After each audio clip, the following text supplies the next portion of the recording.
right, welcome everyone. Welcome everyone joining. We'll begin in just a moment, just allowing everyone to come in from the waiting room.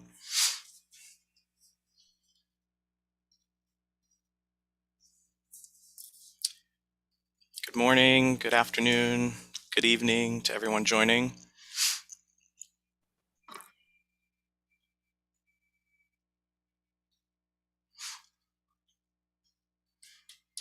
Welcome. Feel free to introduce yourself in the chat and welcome.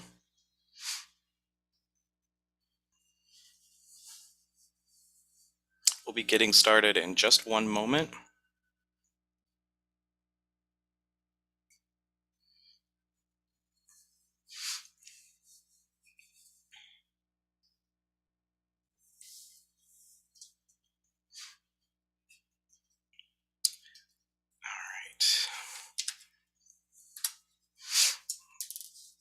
All right, so I'm going to go ahead and get things started.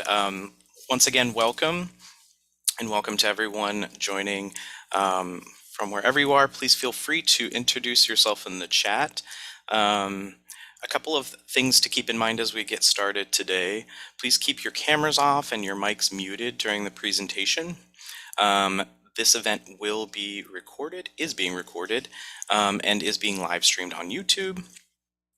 Please feel free to interact with each other through the chat, ask questions to our speakers. We'll have a Q&A conducted through Mentimeter at the end of the presentation. Automatic closed captioning is provided and can be accessed through the CC button at the bottom of your screen. And also we are joined today by Megan Goldberg, providing ASL for those who need it. So for that, I'm going to go ahead and pass things off to my colleague, Christy Scott. Christy, welcome. Great, thank you. Good morning, good afternoon. I see lots of friends from all different places, from Uganda to Tanzania to Rwanda to the UK and here in the US. So welcome to this webinar, and we are certainly glad to have you here with us today to talk about community resilience, to better understand how to build individual and community resilience that supports youth. I am Christy Scott. I am the project director for YP2LE, Youth Power 2 Learning and Evaluation with Making Sense. We're super excited to have this webinar and to be able to present to you today. So with that, I'm not going to hold us up too much longer. Please keep introducing yourselves in the chat. We'll have lots of different opportunities for discussion as the presentation goes forward. And I'm going to hand it over to my colleague, Chelsea Palatino, to take us through this webinar. So welcome everyone. Thank you again for joining. So great to see everyone here. Thanks so much, Christy. And you can move on to the next slide. So thank you everybody for joining today. And again, welcome to our webinar. In terms of our agenda for today's event, we're going to start with a brief overview of our activity, after which Miranda Manzanares, our research project coordinator for the Global Social Development Innovation Center at University of North Carolina, Chapel Hill, and the School of Social Work will describe our activity methods, our findings, and examples of promising programs and practices.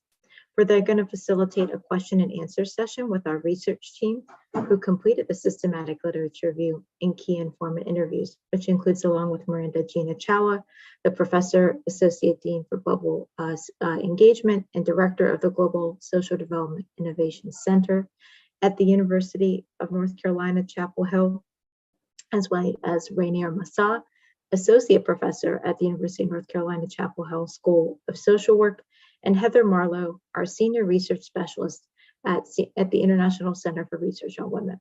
And after this interactive activity, we're going to discuss next steps for this work stream and conclude our event. Just very briefly, our objectives for today's event for our webinar are to describe key learnings in community resilience programming, to better understand how building community resilience can promote youth health outcomes and positive youth health decision-making behaviors, as well as share key takeaways and areas for future research and interventions based on our activity learnings. This will include how community resilience is defined and measured, successful programming examples, and approaches for mitigating the effects of shocks and stressors on youth health outcomes. This relates to our overall work stream objective, which focuses on community resilience and youth health outcomes, specifically to better understand how to build communities' resilience to enable them to support adolescents and youth in carrying out healthy behaviors and accessing health services. Our team is achieving this by conducting research on community-based approaches and programs in low and middle income countries that incorporate a health resilience focus, and determining the key components of successful interventions for low and middle income countries that support community resilience to promote health, specifically for youth. And with that, I'll now turn the presentation over to Miranda Manzanares, who's going to lead us through our activity methods. Thank you, Chelsea, for the brief introduction to the background for this work.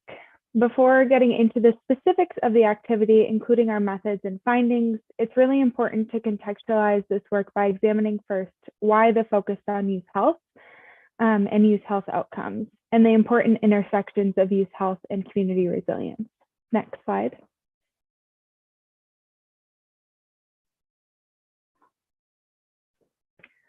To begin, youth are a growing population.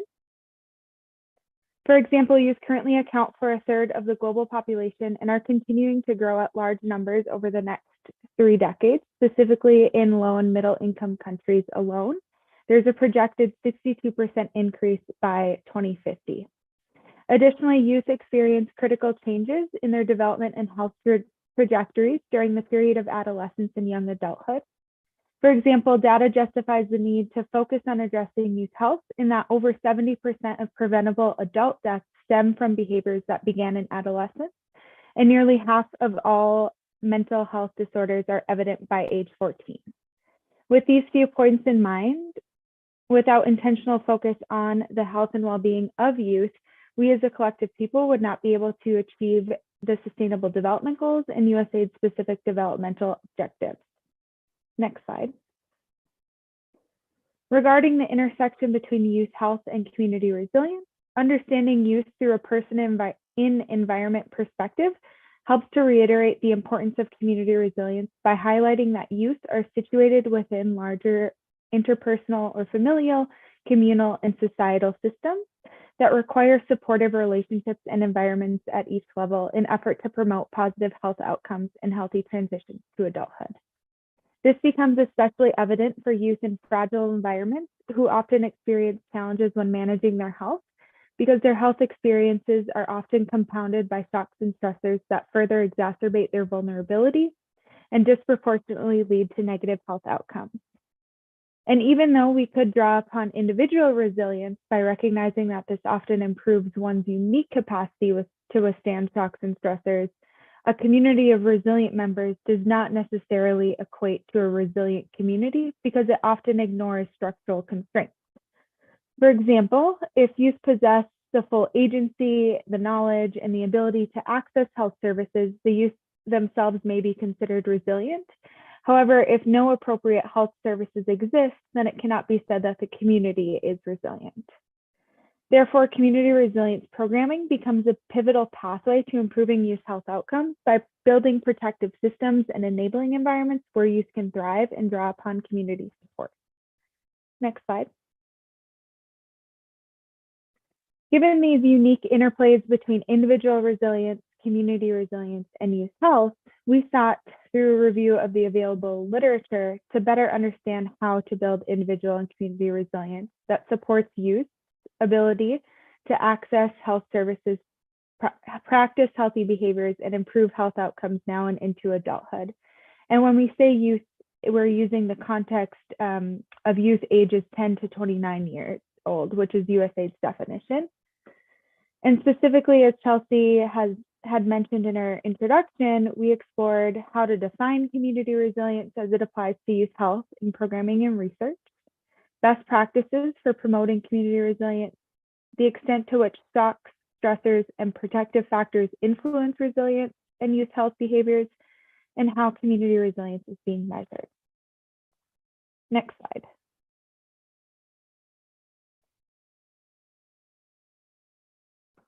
The activity included 2 main parts, a systematic literature review and key informant interviews.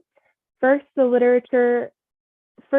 for the literature retrieval, appraisal, and synthesis process, it occurred across 26 databases and collections in 3 distinct phases from the period of June to September of last year. Phase 1 included identifying what goes into optimal community resilience and its connection to youth health outcomes. Phase 2 focused on identifying programs and their connections to individual youth health outcomes, and Phase 3 dove into exploring the measurement of community resilience. Across the 3 phases, 533 records were assessed for eligibility and 118 were included in the final report.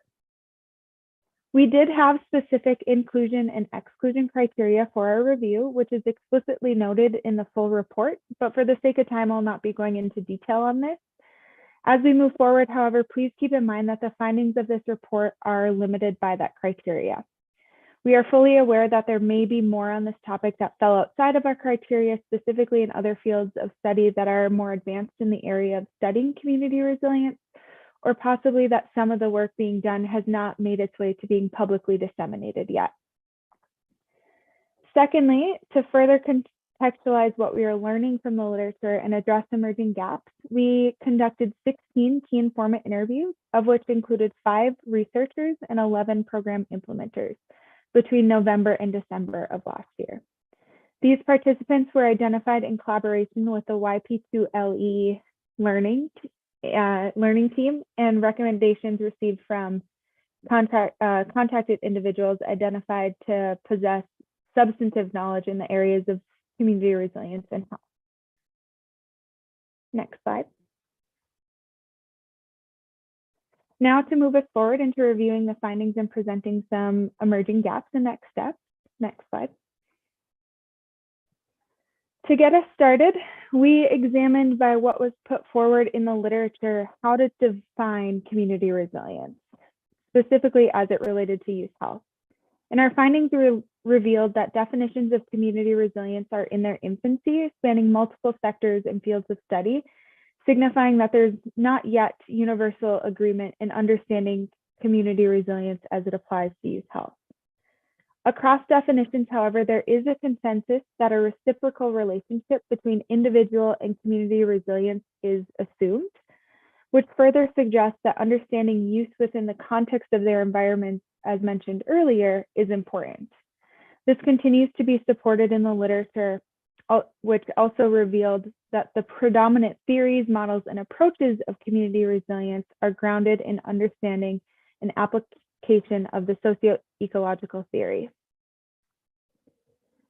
To move us forward in sharing our learnings, we applied the following definition to guide our understanding and interpretation of the findings. So the definition of community resilience that we're using in this project is that community resilience in health is a complex process of converging physical, sociocultural, and economic environments.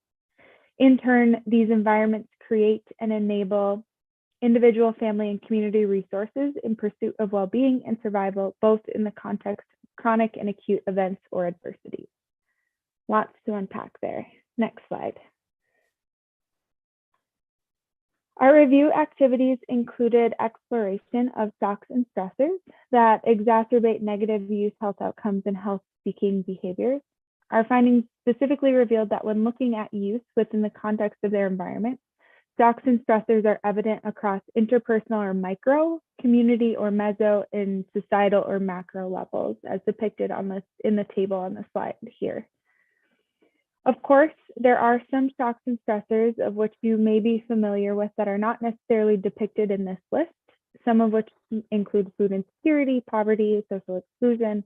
But it's important to keep in mind that the shocks and stressors presented here are not exhaustive, but rather those that were evident in the literature we reviewed. So for example, at the interpersonal level, some of the shocks and stressors that came up were looking at perverse social capital by youth and its unique effect on youth health outcomes, being that there's increased youth involvement in violence and illegal activities. At the community level, looking at youth stigma resulting in exclusion, psychosocial issues, and internalized stigma among youth. And at the societal level, just picking out one, being youth exclusion resulting in a decreased sense of shared cultural identity. So shocks and stressors do have a unique effect on youth health outcomes, some of which are depicted through those examples I just shared. And the shocks and stressors are considered unique to youth because youth themselves often experience these events differently because of the characteristics that they possess, including their age, their developmental status, individual capacities, and also the context of which they reside. Next slide. Likewise, we explored protective factors, or those characteristics and things that are considered supportive in building positive youth health outcomes and health-seeking behaviors. And our findings revealed that these as well can be identified across micro, macro, meso, and macro levels. And those that were observed in literature are depicted on this table as well. So looking specifically at protective factors at the individual level, having present protective caring in involved families, parental supervision, non-irritable parents, youth peer support. At the community level, looking at supportive, safe school climate, community leaders to advise, encourage, regulate, and formulate protective rules for youth, and even digital spaces such as social media groups for those youth who are traditionally marginalized or considered hidden. And at the society level, really involving youth in health policy programming and decision-making were all identified as protective factors. And these protective factors are largely dependent on the cultivation and development of positive relationships with peers, trusted adults, and caregivers, as well as supportive enabling environments along with the intentional practices, as I had mentioned, that prevent youth exclusion. Next slide. With regard to community resilience programming, our findings also revealed that a limited number of youth-specific and community resilience-focused programs that explicitly work towards mitigating the impact of shocks and stressors on youth health outcomes exist. Of the programs that we did review, they varied in rigor and quality, and few documented the impacts specifically on youth health outcomes or focused on the community itself. However, despite the limited number, our review did identify a few programs that are exemplary in promoting individual resilience, two of which are depicted here, but not necessarily community resilience. Across programs reviewed, a focus on mental health was also evident. And this is so because our findings noted that these programs tend to focus on individual youth resilience as a means of promoting community resilience, rather than focusing directly on community resilience and the environments in which youth live. And also, programs tend to conceptualize youth resilience as a psychological attribute. Our Family, Our Future was a resilience-oriented family intervention program targeting youth age 13 to 15 and their caregivers or parents. It was the only program to describe impact, revealing that several protective behaviors increased post-intervention. Those protective behaviors being increased HIV testing, reduced inconsistent condom use, improved knowledge of HIV, risk perception, improved self-efficacy, lowered depressive symptoms among youth, and youth also had reported higher levels of resilience and positive family peer interactions. An additional program, Project Shine, was a sanitation, hygiene, and health promotion intervention, which revealed that there was increased positive health behaviors and promoted the individual knowledge and skills of youth that ultimately strengthened their community to be able to better promote public health through recognition of their role. So this further demonstrates that as youth develop skills, they often give back to their own communities, which results in collective community resilience. Next slide. A third exemplary program that we had found is more towards the macro level, looking at the example of a national strategy to address youth exclusion.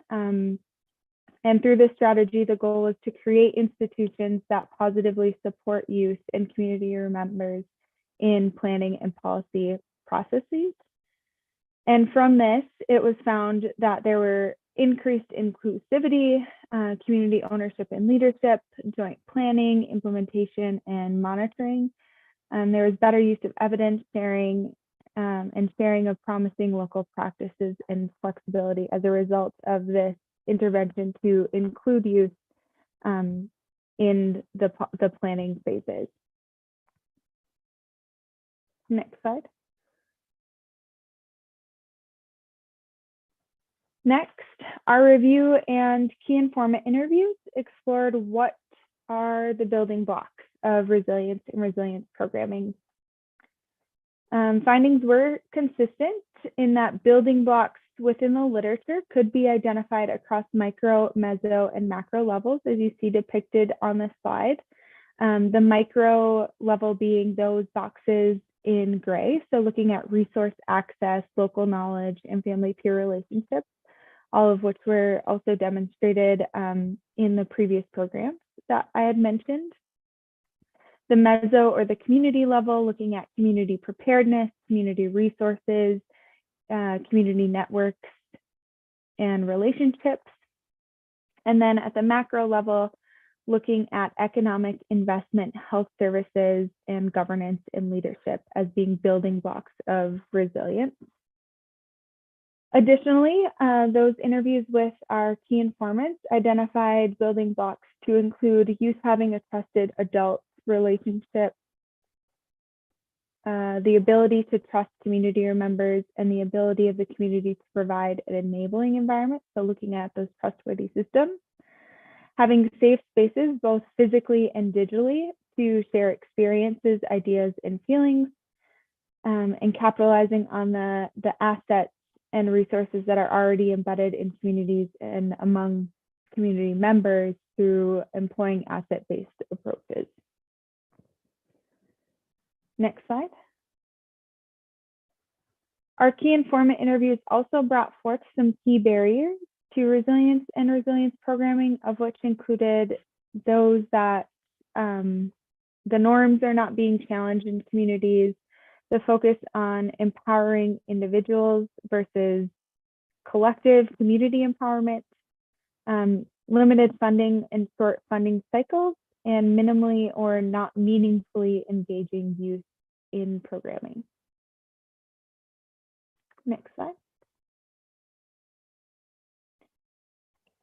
And to sort of wrap up our findings in terms of looking at measurement, we did explore how community resilience is being measured, and our findings revealed that the measurement of community resilience varies in both type, being quantitative measures versus qualitative measures, the level of the indicator, so looking at individual level versus community level, and the reliability of the tool itself. A more specific review of the indicators of resilience being used in the literature that we reviewed showed that a majority of the focus was really on the individual level experiences, which aligns with our finding that studies of community resilience tend to focus on the individual and the contribution of individual resilience to community resilience rather than community resilience itself. However, the tools we were able to, of the tools that we were able to identify, two exemplary tools came about, which are the Child and Youth Resilience Measure and the Brazilian Youth Questionnaire. So the Child and Resilience Youth Measure was the most commonly cited tool, and it was used cross-culturally and multi-country across 6 low and middle income countries. It's often used in conjunction with additional tools to specifically measure youth health outcomes in connection to exploring community resilience. and it consists of a 10-item subscale on intra and interpersonal resilience, as well as a 7-item subscale on caregiver resilience. The second tool was related to the Brazilian Youth Questionnaire, and that tool was country specific. Although it really explored ecological risks, looking at family, community, or college-related factors, and protective and promotive factors within positive youth development. Additionally, along with measurements, I did mention that there was the mention of quantitative and qualitative tools. Largely, our review had focused on quantitative, but photo voice and interviews with youth and involvement of youth was listed as a qualitative measure for really looking at community resilience as well. Although much of the work in this area is more exploratory rather than confirmatory. Next slide. So this really leads us to our emerging gaps and recommendations, which revealed the following. So from our review of the literature, emerging gaps sort of revealed that there's a lack of youth participation in community resilience programming, meaning that youth are not necessarily included in programming design and implementation in a meaningful way. Additionally, Western-based theoretical models and theory discourse sort of lead the path in community resilience as it relates to youth health. And most community resilience programming targets in-school adolescents, leaving those who are on the margins further excluded.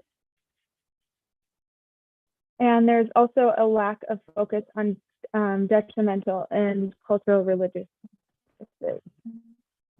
So of these emerging gaps, some recommendations that we had put forth in our review included developing a theory of change to explain pathways for resilience, connecting community resilience with positive youth development programming, developing standardized measurement tools that specifically include community level indicators, and developing a blueprint for adapting practice models to local contexts.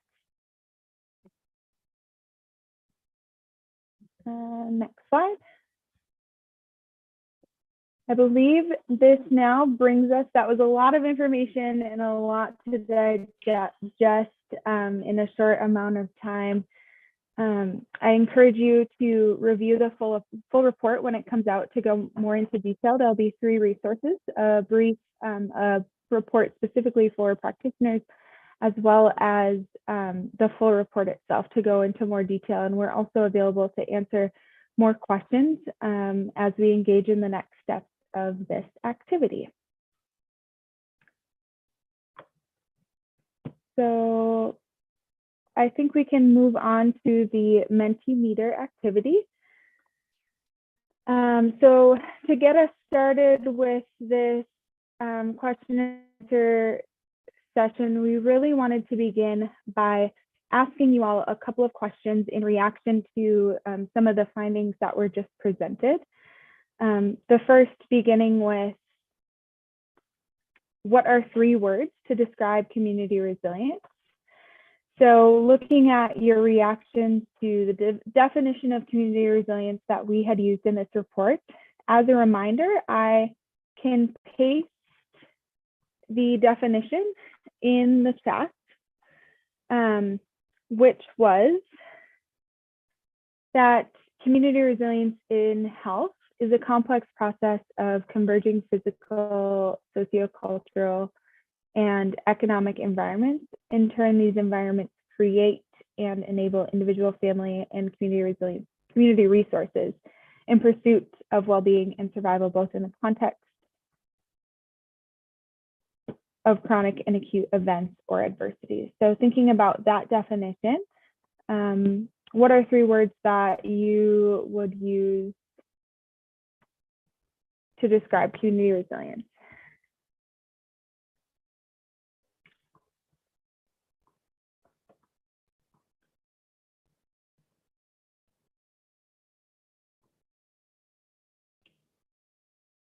Cole, is it possible to bring up the Mentimeter screen? Wonderful. Yeah, contextual, collective, enabling environment.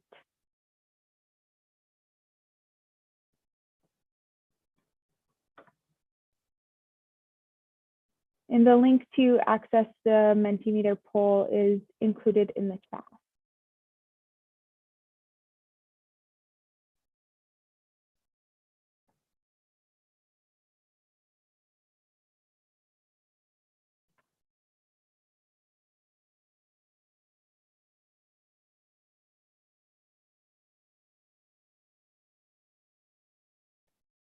All right, seeing no more moving in, I think we can move forward to the next question. And I realize I got a little bit ahead of myself. So now thinking about your reactions to the definitions that was used.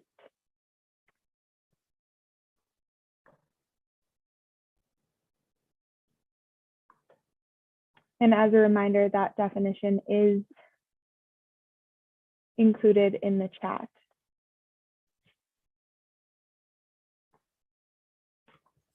And I was just going to chime in, Miranda, if anyone's having trouble accessing the Mentimeter or you're not comfortable using the Mentimeter, feel free to place your comments in the chat as well. We're happy to receive comments that way.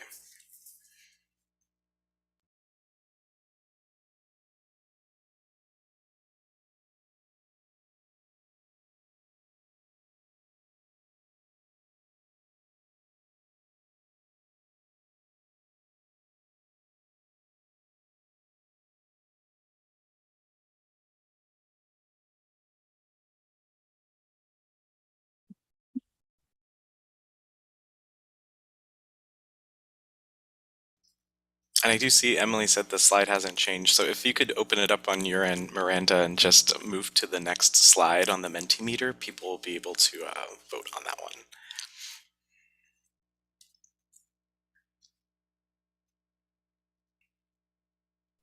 Will do.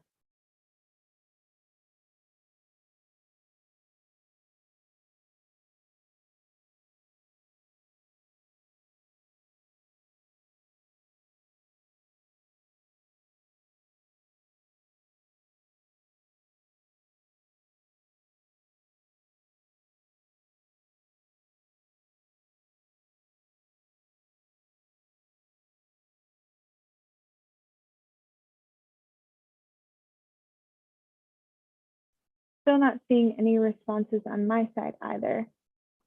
So perhaps maybe it would be best to just use the chat feature right now.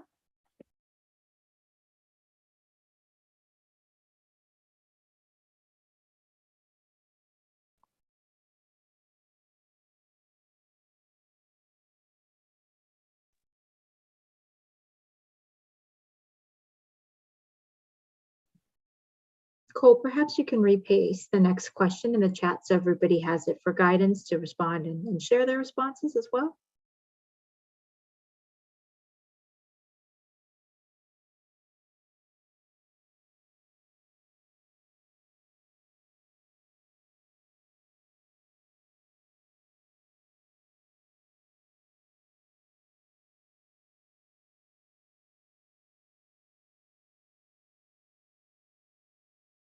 And it looks like everybody should have access to the next Mentimeter question. It has been updated, but also please feel free to share in the chat as well.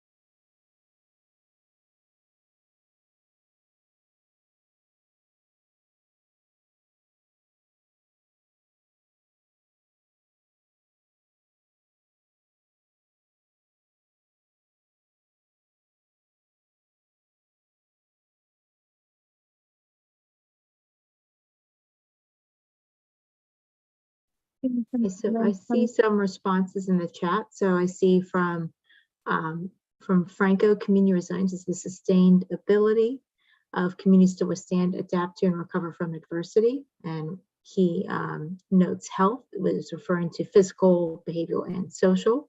Excellent. Also see some responses from Raymond. Community resilience is the individual and collective capacity to respond to adversity and change. Excellent. So really thinking about, as it relates to that social ecological model, those different levels and the interaction between those levels and that interdependence. And feel free to share also in the Mentimeter. It looks like we have some responses populating. So another response about withstanding and adapting to adversity, adopting new techniques and ways of technology. So someone noted the references, how the definition references community as a whole rather than the members of the community. Absolutely. So really, again, thinking about the collective impact of different individuals of the community and that relationship. And some mention of the note about chronic and acute events. So, and absolutely considering an assets-based approach as we think about promoting positive youth development as well, instead of that deficits and needs-based approach as well. And please feel free to continue to respond in the chat and again to the Mentimeter.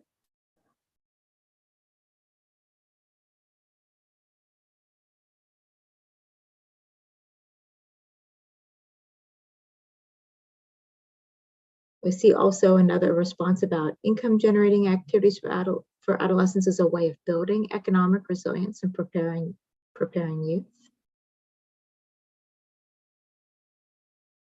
And Stephen, thank you for mentioning the COVID-19 pandemic. So as we're thinking about building resilience, about the community and sort of the impact the community can have on collective well-being to promote resilience.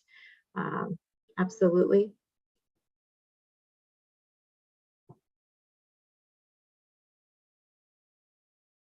Some additional responses about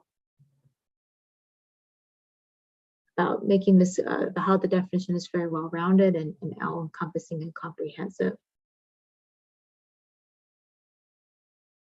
Excellent. Really appreciate these thoughtful reactions, both supporting what our team has found, but also thinking about these additional considerations.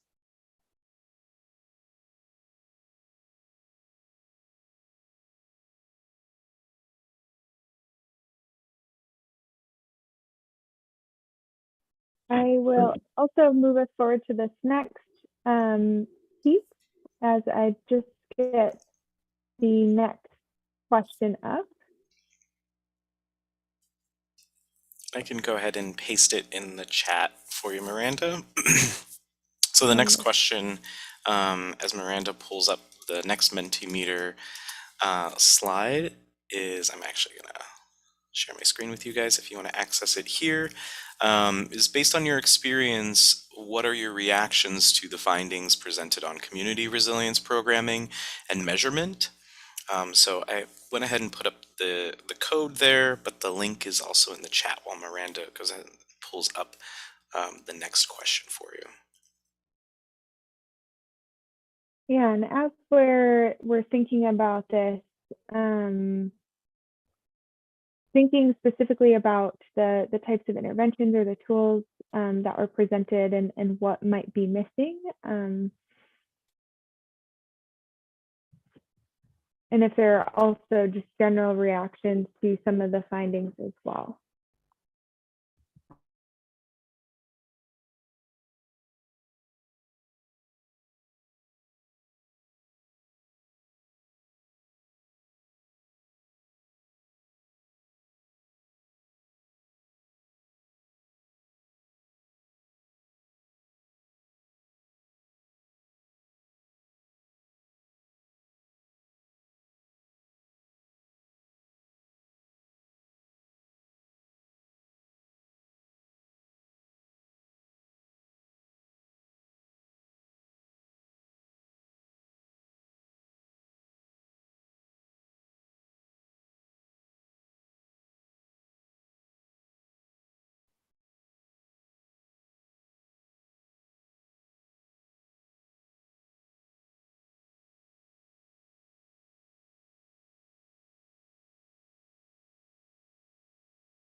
I see some initial reactions shared in the Mentimeter. Again, relating back to our consideration of those different levels of the social ecological model, that emphasis on individuals without really thinking about those different levels that are really needed to support them and the enabling environment to improve youth health outcomes. So noting, some comments about the need for more evidence-informed programming, absolutely. And of course, the continuing need for youth engagement and programming, really thinking about the important contributions that youth can make as we're really thinking about the design of some of these programmings, as well as their implementation and analysis and evaluation.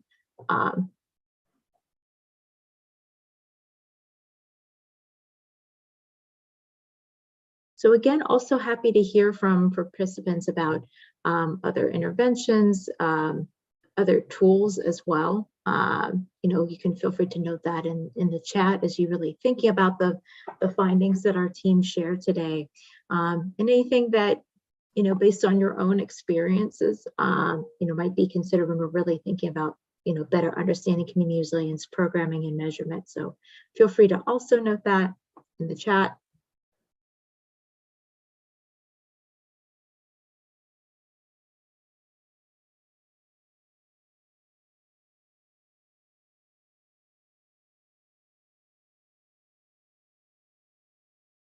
Appreciate again, the note about really considering COVID-19, shared by Raymond about improving knowledge as well. So thinking about also STI, so really considering sexual and reproductive health related outcomes and maybe some applications there as we continue to carry out this important work during the COVID-19 pandemic.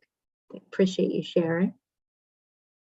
You see a new comment about localization. Absolutely. So as we think about the renewed focus on localizing development, some great feedback as we really think about contextualizing our work also for different settings of programming.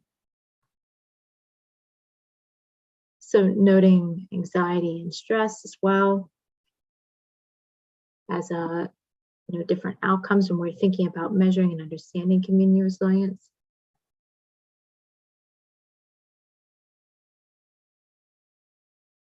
Okay, so I think at this point we can probably, shift to this next question, see if there's anything else anybody has to share, and then we can also move to more open questions and answers, our question and answer and discussion section to see if there were particular follow-up questions you had for our team as well. But perhaps initially sharing any thoughts you have for our last question. Again, thinking about also your own needs as we think about furthering the evidence in community resilience programming and youth health outcomes. So feel free to share your contributions in the chat or in the Mentimeter link as well.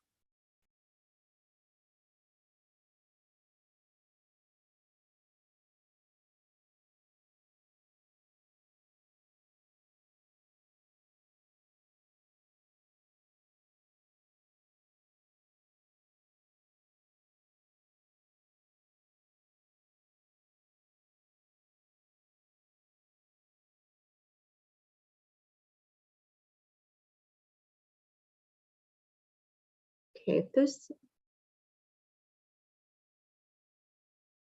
we'll be sharing a link to the slides relating to our first comment here after today's meeting, as well as the reporting.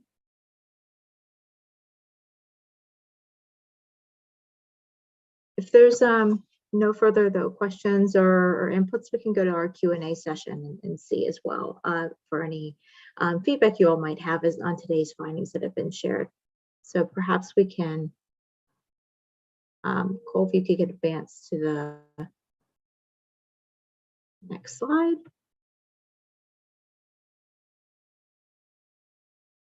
Thank you. So now I'm going to open it up to our team. We have Miranda Manzanares, Gina Chawa, Rainier Massa, as well as Heather Marlowe, our research team that carried out these activities. So now is really the time for you all participants to share any questions you might have based on the findings, and again, any resources you might want to note in terms of really better understanding community resilience programming. So I welcome you all to note in the chat, or feel free to come off mute to share your feedback with the team.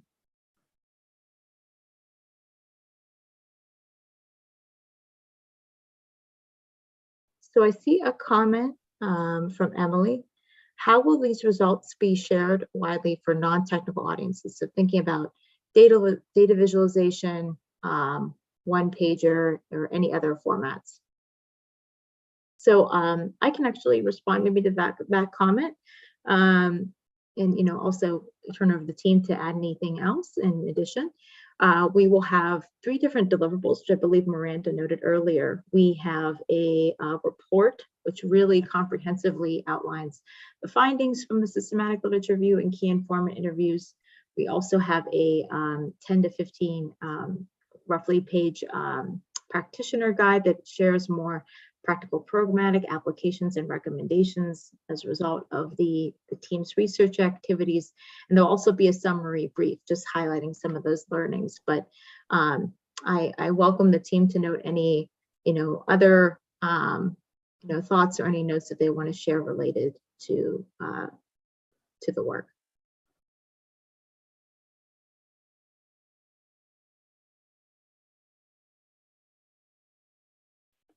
Maybe the team can speak a little bit more about your recommendations based on your perspectives from carrying out this research activity, really revisiting some of these key takeaways that you shared and emerging gaps, maybe, some important key takeaways that you want to maybe expand upon in our time. So I'll turn over to the team to chime in.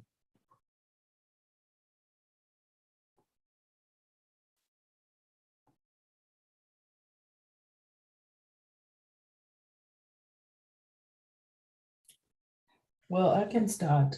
So I think since we are in the field of positive youth development, and we really would like to see youth participate in their own well-being interventions, I think one of the key takeaways was to see how that most of these interventions did not include youth. And so just to clarify, I see that there were some recommendations of how we should include economic strengthening activities, for example. I think that we need to reiterate that this was a systematic review of literature that is available. And so what we present is what we found in the literature. So the one thing in terms of recommendations would be to ensure that there's youth participation at all levels. Secondly, I think you rightly point out that most of these issues are resource-based. When we talk about health, it's about, do folks have access to resources? Do folks have access to services? Can they pay for those services in places where these attract costs? And so economic strengthening activities are important, not just for paying for health costs, but also food in the household and all that. So that was another takeaway. I think for us to really have evidence-based interventions, we have to have conceptual frameworks and theoretical foundations that are solid. And so to see that most of the literature was based on Western focused theories, that was a big takeaway. So the recommendation would be, can we begin to think about locally based theoretical frameworks, conceptual models, where we really take into consideration what the context is and build from there, so that when we think about interventions, they are really built on context-specific theories. I'll leave it at that. There are more, but those are the 3 that I can talk about. Maybe Heather and Rain and Miranda can pick it up from there.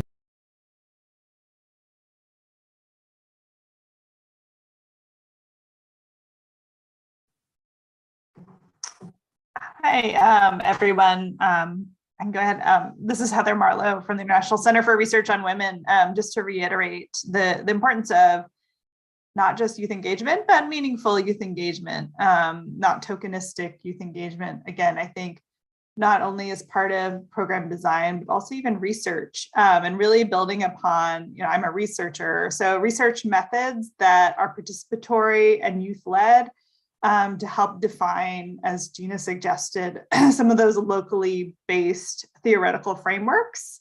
And I think also as researchers, thinking more about how we measure not just individual youth resilience, because I think we often try to build youth capacity or empower youth, but then if they become trained or empowered, but have nowhere to then exercise those skills, that's a problem too, and points to the importance of resilience at the community level and resources at all levels that will then, feed back to enabling youth to exercise their new skills or their access to health services, for example, since we focused on health outcomes. And then I also wanted to point back to some of what our key informant interview respondents mentioned, as well as one trusted adult, especially for youth who have undergone trauma, and thinking about trauma-informed services and trauma-informed approaches for young people who have undergone traumatic events.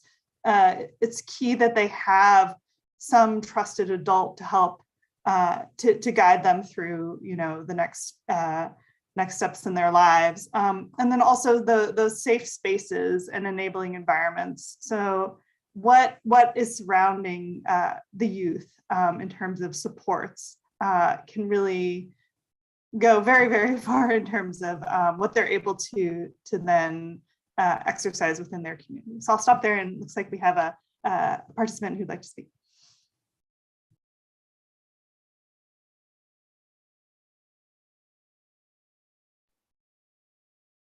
So I do think when maybe in our remaining time, we have a few minutes left, we could take one more question. Maybe I can just synthesize some of what has come in the chat while we've been waiting and talking through some of these initial questions.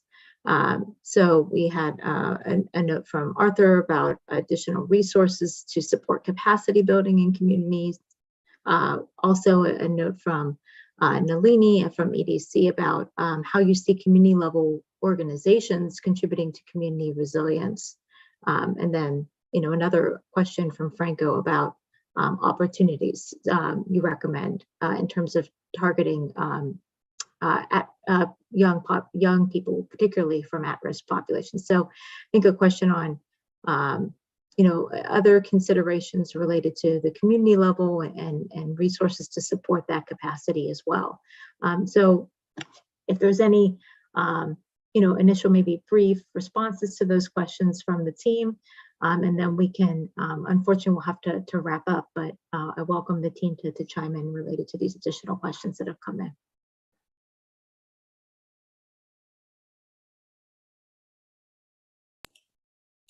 I can take the second one by Nalini, how we see community level organizations contributing to community resilience. I think, again, it's really understanding what community resilience is, right? In the report, you'll see that we talk about personal or individual resilience is not equal. A number of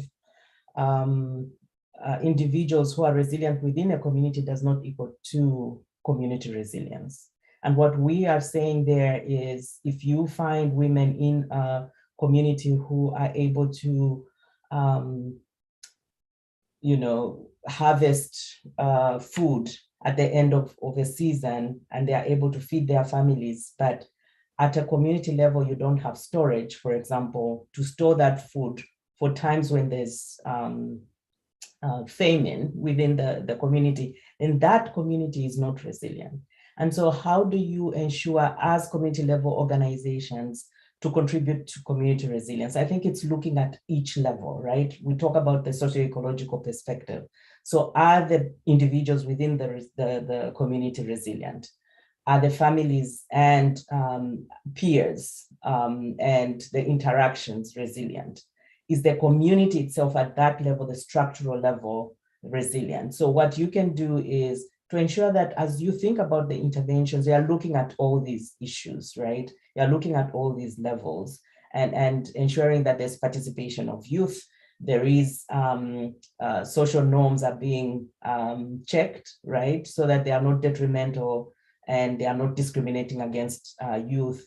And then there's that power dynamic between adult and youth. So as community level organizations, paying attention to all those and ensuring that at the personal level, which is at the individual level, mental health, self-confidence, contribution, all that. We'll talk about that in positive youth development. And then the enabling environments, right? So very helpful approach, if you really think about it, to look at the positive youth development approach. I think if community level organizations could adopt that, I think that would be helpful. Thank you.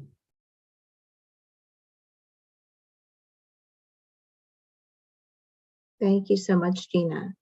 Any other responses in our final minute from the research team? Otherwise, I think we unfortunately will need to wrap up for time.